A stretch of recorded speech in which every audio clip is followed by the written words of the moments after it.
भगवान बुद्ध एक दिन वन से गुजर रहे थे। रास्ते में एक व्यक्ति जमीन खोद रहा था। बुद्ध विश्राम के लिए एक वृक्ष के नीचे बैठ गए। उस व्यक्ति को जमीन खोदते हुए एक कलश मिला। कलश में हीरे जवाहरात भरे हुए थे।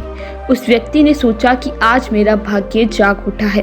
उसने कलश को बुद्ध के चरणों में रख दिया और कहा, बुद्ध, आपके आशीर्वाद से मुझे ये अटूट दौलत प्राप्त हुई है। मैं इसमें से कुछ रत्न आपको भेंट करना चाहता हूँ।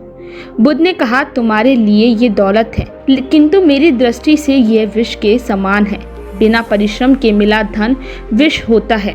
वे व्यक्ति नाराज होकर कलश उठाकर वहां से चल दिया। उसने हीरे जवाहरात बेचकर संपत्ति खरीद ली और गरीब से धनवान हो गया। किसी ईर्ष्यालु व्यक्ति ने राजा से शिकायत कर दी कि जमीन में दबा धन राजकोष का होता है। उस व्यक्ति ने निजी काम को लेकर नियम का उल्लंघन किया।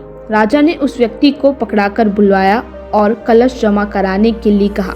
तो उसने राजा को सारी बात बता दी कि मैंने हीरे जवाहरात बेचकर संपत्ति खरीद ली है। राजा के आदेश से उसके परिवार सहित सबको जेल में डाल दिया गया।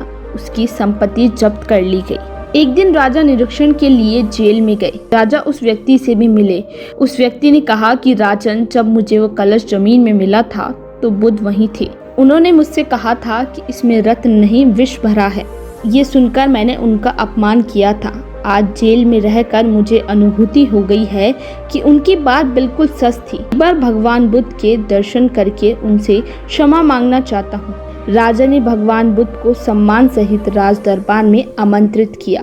जेल से निकलकर उस व्यक्ति को बुद्ध के पास ले जाया गया। उसने उनके चरणों में बैठकर क्षमा मांगी और कहा, आपकी बात सत्य थी। कलश में वास्तव में विष था जिसने मुझे जेल भिजवाया। बुद्ध के आदेश से राजा ने उसे जेल से रिहा कर दिया। उसने उसी दिन से परिश्रम को प्राप्त किया और धन से जीवन यापन करना शुरू कर दिया।